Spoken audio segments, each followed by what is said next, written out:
अच्छी ग्रोथ है। रफली अराउंड मेरे ख्याल से 2.5 से 3 फीट की इसकी हाइट हो चुकी है। 1 2 3 4 5 6 हमने एक मिट्टी का स्प्रे किया है। और आप मेरे पीछे अगर आप देख रहे हैं वो सोलर ट्रैप हमने यहाँ लगा के रखा हुआ है। तैयारी से पहले इनफैक्ट हमने घन जीवामृत भी नहीं दिया है इसमें, ना ही हमने सिंचाई के साथ इसमें जीवामृत दिया है।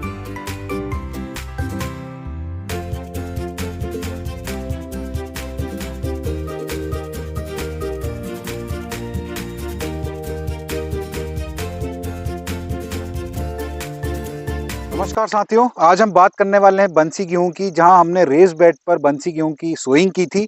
और ये बेड पर हमने ड्रिप लाइन बिछा के रखी हुई है, तो ड्रिप इरिगेशन की मदद से हम इसमें सिंचाई कर रहे हैं।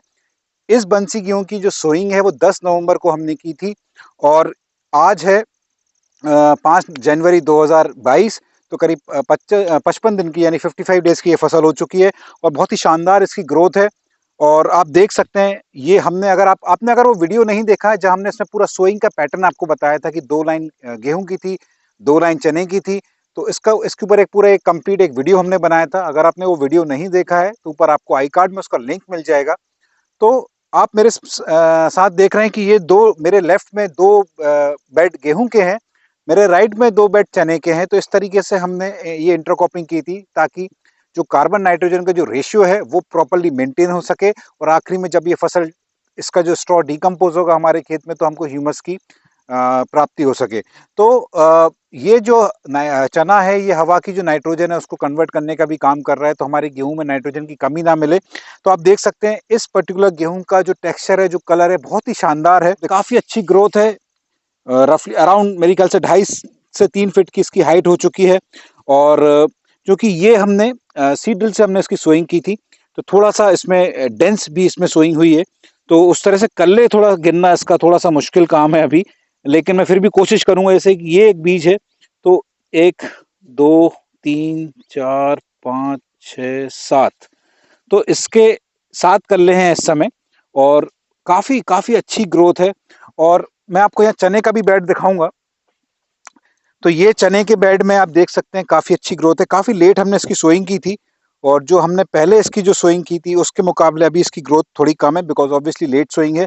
लेकिन जो सबसे अच्छी बात मुझे देखने मिल रही है, बिल्कुल भी इसमें इल्ली का कोई भी प्रकोप नहीं है। इनफैक्ट कोई साइन भी नहीं है। मतलब जो हमने एक मोनो कल्टीवेशन में चने की क्रॉप बोई थी, वहां हमने थोड़े बहुत इल्ली के हमने सिम्टम्स देखे थे।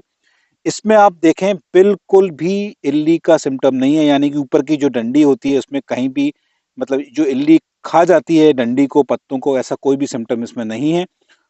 और इसमें अब सिर्फ और सिर्फ हमने एक मिट्टी का स्प्रे किया है। और आप मेरे पीछे अगर आप देख रहे हैं वो सोलर ट्रैप हमने यहाँ लगा के रखा हुआ है, तो ये सोलर ट्रैप का भी कमाल है, मिट्टी के स्प्रे का भी कमाल है, और जो इंटरक्रॉपिंग हमने चने के साथ गेहूं के साथ की उसका भी कमाल है। तो ये एक बहुत अच्छा मॉडल है। अगर आपके पास इस तरह का इक्विपमेंट है, इस तरह की सीड ड्रिल है जिसमें आप पार्टीशन करके गेहूं और चने की क्रॉपिंग कर सकते हैं, अगर आप फसल बो सकते हैं, तो इससे अच्छा कोई मॉडल नहीं है। बिकॉज इसमें आपको फसल चक्र चेंज करने का जो एक झंझट होता है वो आपका खत्म हो जाना है। इसमें आपको फसल चक्र मेंटेन करने की आपको टेंशन नहीं लेनी है, बिकॉज आप एक ही खेत में एक ही समय गेहूं और चने की इंटरक्रॉपिंग कर रहे हैं। तो वो जो एक दलीय फसल और द्विदलीय फसल यानी डाइकॉट और मोनोकॉट का जो कॉम्बिनेशन होना चाहिए, वो कॉम्बिनेशन आप परफेक्टली मेंटेन करके रख रहे हैं। और मैंने पहले भी इस सीरीज के पहले भी वीडियो में मैंने बताया था कि किस तरह से हम इसमें वाटर मैनेजमेंट करने वाले हैं। तो इस समय आपने देखा ये ड्रिप हमने लगा रखी है और ये पूरे एरिया में हमने इस जितने भी आपको मेरे राइट में जो पूरा एक पोर्शन आपको दिख रहा है, ये पूरा रेस बेड पे गेहूं है। थोड़ा सा अगर आप फोकस अगर वहां दिखाएं राहुल, तो आप देख सकते हैं ये पूरा वहां गेंदे से पहले तक आपको जो पूरा एक बेड दिख रहा है, ये पूरा हमारा ड्रिप इरिगेशन पे हमने गेहूं और चना हमने लगाया हुआ है। तो जैसा मैंने बताया पानी का मैनेजमेंट अभी हमने क्या किया है, चने में हमने शुरू में पानी दिया था और गेहूं में हमने पानी कंटिन्यू रखा है। चने की जो ड्रिप लाइन है, ये जो ड्रिप है इसको हमने बंद करके रखी हुई है, क्योंकि चने में पानी कम चाहिए। गेहूं ये बंसी गेहूं है, इसमें 3 से 4 पानी आपको देने पड़ते हैं पूरे सीजन में, तो गेहूं में पानी चालू है। अगर यही आप शरबती गेहूं लगाते हैं यानी C306 जो ऑथेंटिक वेराइटी है, तो उसमें भी आपको सिर्फ एक ही पानी देना है, तो फिर आपको प्रॉब्लम नहीं आएगी चने और गेहूं में पानी का जो बैलेंस है उसको मेंटेन करने की। लेकिन अगर आप कोई ऐसी वैरायटी लगा रहे हैं जहां गेहूं में 3 से 4 पानी आपको देने हैं, चने में आपको सिर्फ 1 पानी देना है, तो ये बहुत ही परफेक्ट मॉडल है। क्योंकि आप देख सकते हैं कि ये अगर आपके पास ड्रिप इरिगेशन नहीं भी है, तो भी आप इसमें पानी का बहुत अच्छे से मैनेजमेंट कर सकते हैं। वो इस तरीके से कि आपको क्या करना है कि ये दो बेड जो गेहूं के हैं, इस वाली लाइन में आपको पानी देना है।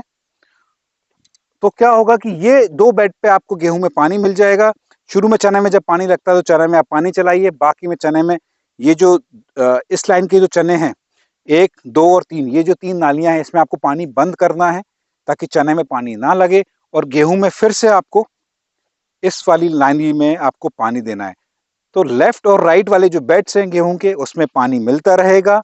उधर भी जो मैंने आपको दिखाया है कि लेफ्ट और राइट गेहूं में आपको पानी मिलता रहेगा। तो ये मेरे साथ में आपको जो चने की जो पूरी लाइन दिख रही है, इसमें पानी नहीं मिलेगा। तो एक परफेक्ट तरीका है इसको आप पानी का मैनेजमेंट करने का। मल्चिंग भी आप इसमें कर सकते हैं, बट जनरली गेहूं और चने जैसी जो फसलें होती हैं उसमें हम लाइव मल्चिंग का ही काम करते हैं। तो कुछ समय में ये पूरा बेड आपका ढक जाएगा, गेहूं से भी पूरा बेड ढक जाएगा, तो आपको उस तरह की मल्चिंग की जरूरत नहीं है। बट अगर आप कर सकते हैं, कोशिश करिए। अगर क्योंकि वो मल्चिंग आप सिर्फ सोइंग के बाद ही, तुरंत अगर आप सोइंग करते हैं, तुरंत उसके बाद अगर आप धान की पराली की या किसी भी आपके स्ट्रॉ की आप मल्चिंग करते हैं, तो बहुत अच्छा रिजल्ट आपको मिलेगा। तो इसमें अभी तक जैसे मैंने बताया, हमने सिर्फ एक जीवामृत का स्प्रे किया है गेहूं और चने में, और चने में हमने एक सब सॉइल का स्प्रे किया है, यानी मिट्टी का स्प्रे किया है। इसके अलावा हमने कोई स्प्रे नहीं किया है। खेत की तैयारी से पहले इनफैक्ट हमने घन जीवामृत भी नहीं दिया है इसमें, ना ही हमने सिंचाई के साथ इसमें जीवामृत दिया है, क्योंकि हम पिछले 5-6 साल से नेचुरल फार्मिंग कर रहे हैं। ये खेत हमारा सुधर चुका है और अभी हम उसी दिशा में जा रहे हैं, जब हम नेचुरल फार्मिंग का जो एक परिभाषा होती है, जो डेफिनेशन होती है प्राकृतिक खेती की, कि कम से कम मानवीय सहायता, यानी कम से कम ह्यूमन इनपुट्स हमको इसमें देने पड़े, और हम सिर्फ प्रकृति के भरोसे, नेचर के भरोसे हमारी फसल को हम छोड़ दें। तो हमने यहाँ कोशिश वही की कि हम सिर्फ बीज लगाएंगे। हमने जरूर एक दो स्प्रे हमने जीवामृत और मिट्टी का किया, आगे जाके हम वो भी कोशिश कर रहे हैं कि वो भी हम ना करें, और सिर्फ बीज लगाने के बाद इस गेहूं की फसल को हम सीधा काट सकें। तो इस पर्टिकुलर मॉडल का मैं आगे भी आपको अपडेट देता रहूंगा। ये आज 55 दिन का ये मॉडल हो चुका है, और हो सकता है ये वीडियो आपको थोड़ा लेट मिले, लेकिन आगे जाके मैं इस मॉडल का जो भी अपडेट होगा मैं आपके पास लेते आता रहूंगा। इस मॉडल से संबंधित अगर आपके मन में कोई भी प्रश्न है, कोई भी डाउट्स हैं, तो ज़रूर पूछिएगा। इसी नोट पे मैं आपसे विदा लेता हूँ। बहुत बहुत धन्यवाद।